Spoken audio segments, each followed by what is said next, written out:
मुंबई की एक तंग गली के कोने में समुद्र की खामोश लहरों से थोड़ी दूर होटल अवंतिका खड़ा था। 3 मंजिल का एक पुराना लेकिन शान से भरा होटल, जिसकी खिड़कियों से झांकती पुरानी पर्दों की झालरें और उसके बरामदों की टूटी हुई रेलिंग्स शहर के पुराने वक्तों की कहानियां फुसफुसाती थीं।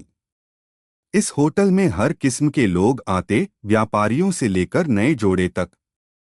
लेकिन इसके तीसरे माले के एक रूम की चाबी सालों से धूल खा रही थी। Room number 313। कर्मचारियों में कानाफूसी रहती थी। कोई कहता उस रूम से रात को चीखें आती हैं, कोई कहता वहां परछाइयां घूमती हैं। लेकिन होटल का मैनेजर मिस्टर सिंगानिया इन सब बातों को हंसी में उड़ा देता। कितनी बार कहा है, भूत प्रेत जैसी कोई चीज नहीं होती, काम पर ध्यान दो। लेकिन एक बूढ़ा वेटर था, मधुकर, जो चुपचाप इन बातों को सुनता और फिर एक कोने में जाकर मंदिर की घंटी बजाता। मधुकर यहाँ पिछले 40 सालों से काम कर रहा था। वह जानता था कि रूम 313 में क्या हुआ था। वो रात आज भी उसके ज़ेहन में ताज़ा थी। गर्मियों का मौसम था। जून की उमस भरी शाम। एक नवविवाहित जोड़ा आया था होटल में, विवेक और रश्मि। दोनों ही बहुत सुंदर और खुशमिजाज लग रहे थे।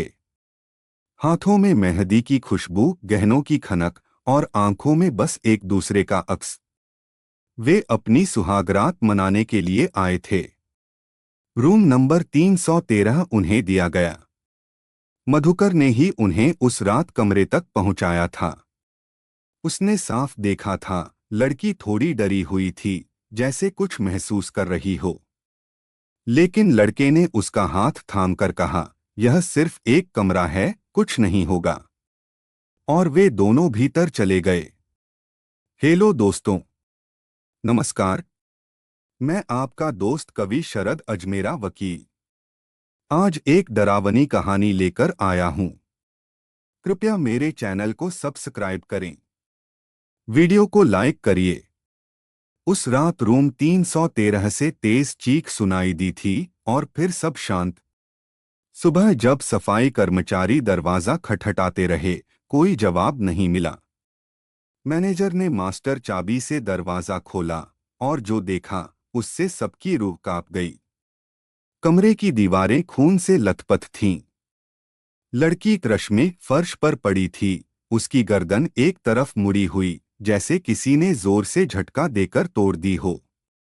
विवेक, उसका पति, कमरे के कोने में बैठा था, होश खो चुका। दीवार पर अपनी ही उंगलियों से लिखा था, वो वापस आ गई।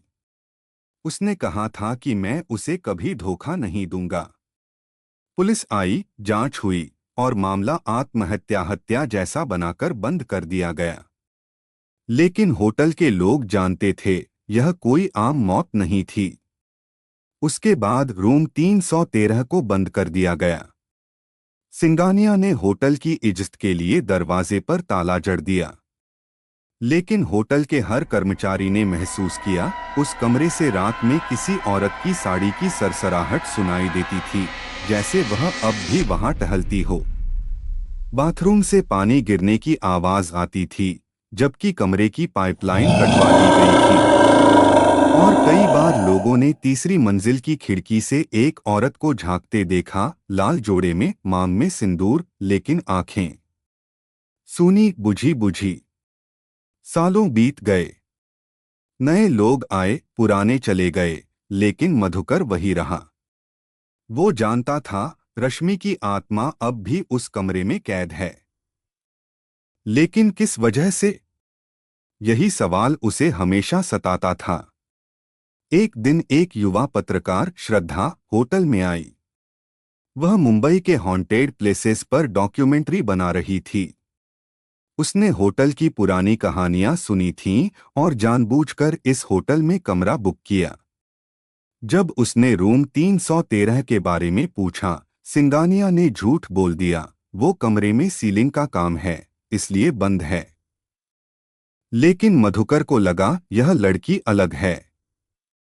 उसमें एक अजीब सी जिज्ञासा थी। उसने श्रद्धा को रात को होटल के पिछवाड़े बुलाया और पूरा किस्सा बताया। श्रद्धा ने ठान लिया वह रूम 313 के रहस्य को सुलझाएगी। अगली रात उसने होटल के एक बेखबर कर्मचारी से मास्टर चाबी चुरा ली और आधी रात को चुपचाप उस कमरे में घुस गई। कमरे में घुप अंधेरा था, लेकिन उसकी टॉर्च की रोशनी में दीवारों पर अब भी वो पुराने धब्बे थे, हल्के धुंधले लेकिन दिख रहे थे। कमरे में घुसते ही उसे ठंडी हवा का झोंका लगा, जबकि खिड़कियां बंद थीं। श्रद्धा ने कैमरा ऑन किया और पूछने लगी, रश्मि, अगर तुम यहाँ हो तो कोई संकेत दो। कमरे में कोई हलचल नहीं हुई, लेकिन तभी बाथरूम का दरवाजा चरचराया और हल्के से खुल गया। श्रद्धा कांप गई, वह वहीं रुक गई। तभी कैमरे की स्क्रीन पर झिलमिलाहट आई और एक पल के लिए एक औरत का चेहरा दिखा, तेज आंखें, पीली त्वचा और गले में बिखरे बाल। वह कुछ कह रही थी, लेकिन आवाज नहीं आ रही थी। श्रद्धा ने डरते हुए दरवाजा बंद किया और भागकर नीचे आई। उसने सिंगानिया को वीडियो दिखाया, लेकिन वीडियो ब्लर था। उसमें कुछ साफ नहीं था, लेकिन कैमरे का टाइमस्टैम्प और हिलता दरवाजा सबूत था कि कुछ तो था वहां। अब श्रद्धा ने तहकीकात शुरू की।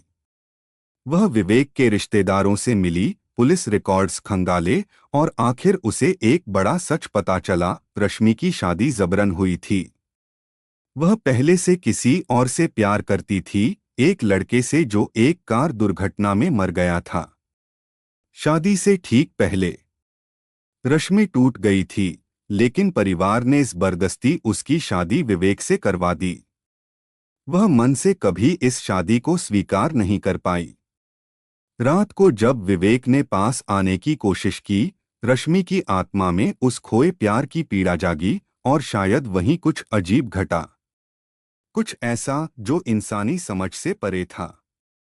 कुछ लोगों का मानना है कि रश्मि की आत्मा उस प्रेमी की तलाश में है, और जो भी उस कमरे में आता है, अगर उसके दिल में छल या कपट होता है, वो रश्मि की घृणा का शिकार बन जाता है।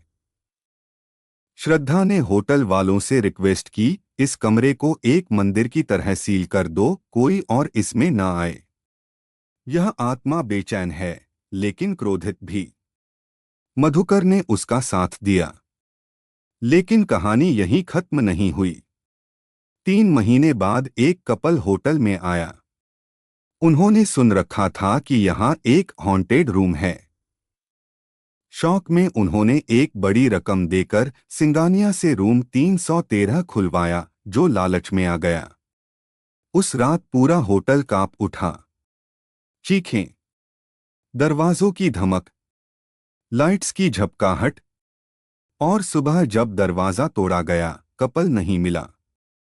कमरे की दीवारों पर सिर्फ एक बात लिखी थी, मैं अब भी उसका इंतजार कर रही हूं। उस दिन से रूम 313 फिर कभी नहीं खुला। आज भी होटल अवंतिका वहां खड़ा है। चमकदमक के बीच एक कोना ऐसा है जहां डर सांस लेता है। और अगर किसी रात तीसरी मंजिल से लाल साड़ी में कोई झांकता दिखे, तो नजरें मिलाने की भूल मत करना, क्योंकि हो सकता है वो रश्मि हो जो अब भी अपने अधूरे प्यार की आग में जल रही है। और जो भी उस आग के पास आता है, राख बन जाता है।